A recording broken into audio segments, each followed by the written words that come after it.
নমস্কার, শুভ সন্ধ্যা। আমি মীনাক্ষী, চোখ রাখছি এই মুহূর্তের খবরে। ভোক্তা অধিকার সংরক্ষণ, সড়ক সুরক্ষা এবং নেশার বিরুদ্ধে সচেতনতা গড়ে তুলতে মেগা কর্মসূচির উদ্যোগ নিল খাদ্য এবং পরিবহন দপ্তর। এক্ষেত্রে জানুয়ারির 11 থেকে 18 এবং 27 তারিখ অনুষ্ঠিত হবে 8টি জেলার কুইজ প্রতিযোগিতা। ফেব্রুয়ারির 8 তারিখ হবে মেগা কুইজ প্রতিযোগিতা। শনিবার আয়োজিত সাংবাদিক সম্মেলনে জানালেন মন্ত্রী সুশান্ত চৌধুরী।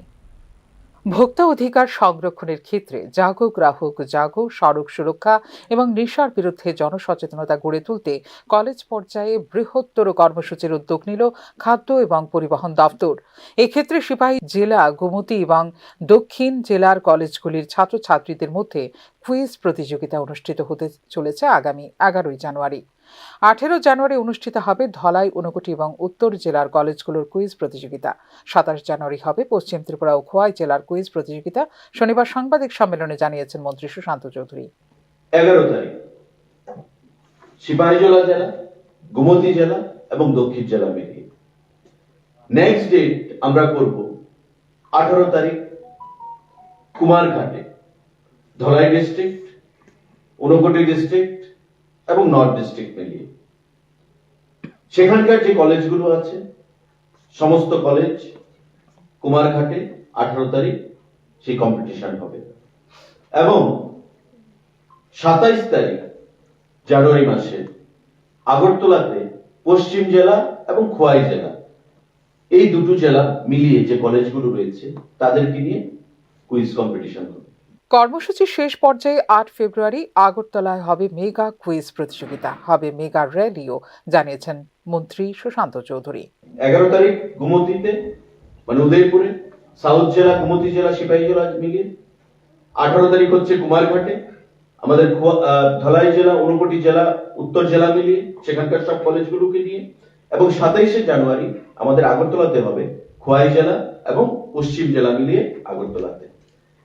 সেখান থেকে যারা বিজয়ীরা হবেন তারা ফেব্রুয়ারি মাসে 8 তারিখে আগরতলাতে অনুষ্ঠিত হবে।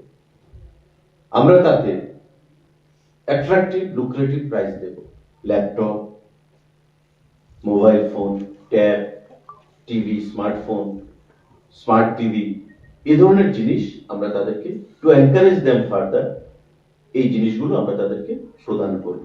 রাজ্যে প্রতি বছর গড়ে প্রায় 750টি দুর্ঘটনায় মৃত্যুর পরিসংখ্যান হল 250। এই বিষয়টিকে নিয়ন্ত্রণে আনতে নেওয়া হয়েছে সচেতনতা বৃদ্ধির মেগা কর্মসূচি।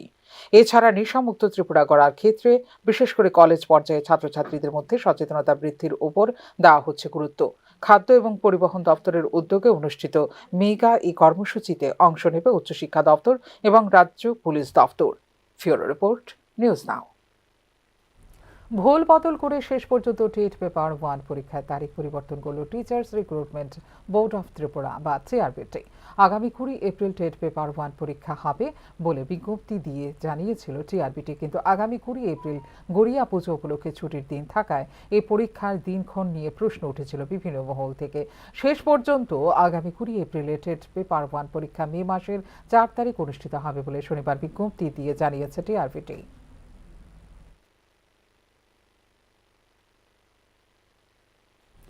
শুক্রবার সন্ধ্যায় বামুটিয়া পুলিশ ফাঁড়ির অন্তর্গত তালতলা বিনোদিনী চা বাগান সংলগ্ন এলাকা থেকে পেছনের নাম্বারবিহীন গাড়ি থেকে প্রচুর পরিমাণ চোরাই কাঠ উদ্ধার করে পুলিশ। উদ্ধারকৃত চোরাই কাঠের প্রকৃত মালিক বামুটিয়া পুলিশ ফাঁড়ির অন্তর্গত দক্ষিণ রাঙ্গুটিয়া গ্রামের মৃত সুদীপ সরকারের ছেলে রুবেল সরকার বলে স্থানীয় সূত্রের খবর। পুলিশের প্রশ্নের জবাবে গাড়ির চালক জানায়, চোরাই কাঠ চালানোর জন্যই এই গাড়িটি ব্যবহার করা হয়। কাঠের মালিকের অনুমতি ক্রমেই সে ফটিক ছড়া বাইপাস হয়ে কালীবাজার এলাকায় মালিকের দোকানে নিয়ে যাচ্ছিল এই চোরাই কাঠগুলো। কোন জায়গা থেকে কোন দিক থেকে গিয়ে আনছো কাঠটিরে? আমার কাছে বাইপাস রেন থেকে কইছে এই দিকে ইয়ে আছে, এই দিকে থেকে আমি লইছি। বাইপাস বলতে কোন বাইপাস? ওই তো ফটিক ছড়া বাইপাসটা।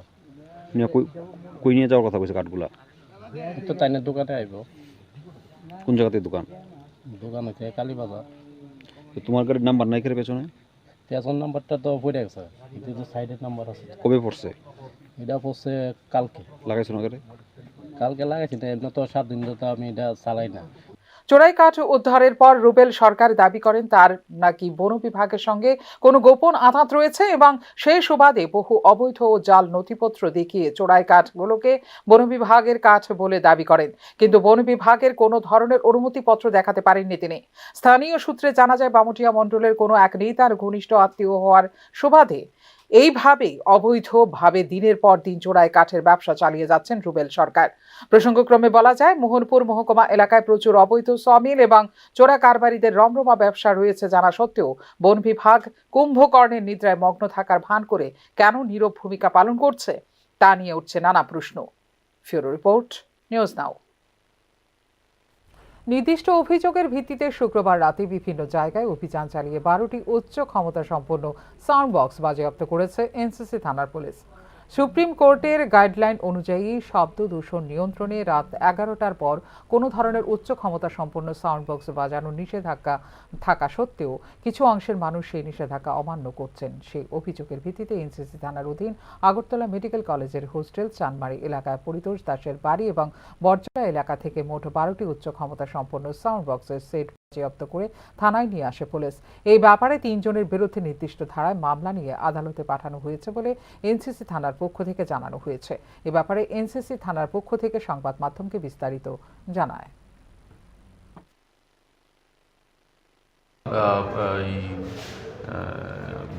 এনসিসি থানা এলাকার বিভিন্ন এলাকাতে রাত্রিকালীন বিয়ন্ড লিমিট টাইম 10টার পরে মাইক অনবরত লাউড স্পিকার হচ্ছিল, নয়েজ পলিউশন হচ্ছিল। সেই অনুযায়ী বিভিন্ন জায়গা থেকে আমরা রেড করে 3টি জায়গা থেকে আমরা বিভিন্ন বক্স, সাউন্ড সিস্টেম, অ্যাম্পলিফায়ার আমরা সিজ করে নিয়ে আসি। একটা সিজ করেছি আমরা এজিএমসিজিবি হসপিটালের হোস্টেল থেকে। পণ্যবাহী গাড়িতে করে 22 জন শ্রমিক শনিবার উদয়পুর মহকুমার গঙ্গাছড়া থেকে জামজুরি বাজার যাওয়ার পথে অতিরিক্ত যাত্রী বহনের ফলে নিয়ন্ত্রণ হারিয়ে গাড়ি উল্টে একসঙ্গে আহত হয়েছেন 17 জন শ্রমিক। এলাকাবাসী ও অগ্নি নির্বাপক দপ্তরের কর্মীদের তৎপরতায় আহতদের গোমতী জেলা হাসপাতালে নিয়ে যাওয়া হয়। বর্তমানে আহতরা হাসপাতালে চিকিৎসাধীন বলে স্থানীয় সূত্রে খবর। পণ্যবাহী গাড়িতে অতিরিক্ত যাত্রী বহনের ফলে গাড়িটি নিয়ন্ত্রণ হারিয়ে দুর্ঘটনা ঘটে বলে প্রত্যক্ষদর্শীরা জানিয়েছেন। এই ব্যাপারে সংবাদ মাধ্যমকে বিস্তারিত জানিয়েছেন দুর্ঘটনাগ্রস্ত গাড়িতে থাকা অন্যান্য শ্রমিকরা। ঘটনাটা কোন জায়গায় হয়েছে? ঘটনা কোন জায়গায় হয়েছে? অ্যাক্সিডেন্ট কোন জায়গায় হয়েছে? আপনারা গাড়িতে কতজন ছিলেন? গাড়ি আধা প্রায় গনছি না, আপনি 20-25 তারা কি বেশি ব্যথা পাইছে? তারা তো বেশি ব্যথা হয়েছে। তারা এখন কই? এখন কই তারা? তারা এখন কই আছে? ওই ওখানে হসপিটালে গেছে। কে নিছে? পেটের তাগিদে শ্রমিকদের প্রতিনিয়ত মালবাহী গাড়িতে করে কাজের উদ্দেশ্যে বিভিন্ন জায়গায় যেতে হয়, কিন্তু এইভাবে মালগাড়িতে করে ঝাঁকে ঝাঁকে শ্রমিকদের বেআইনিভাবে এক জায়গা থেকে অন্য জায়গায় নিয়ে যাওয়ার দৃশ্য উপভোগ করলেও পুলিশের নীরব ভূমিকায় শ্রমিকদের নিরাপত্তা নিয়ে উঠছে নানা প্রশ্ন। ফিউরো রিপোর্ট, নিউজ নাও। এখনকার মতো এই মুহূর্তের সংবাদ এই পর্যন্ত। অন্যান্য আপডেটস দেখার জন্য অবশ্যই নজর রাখতে হবে নিউজ নাওয়ের পর্দায়। নমস্কার।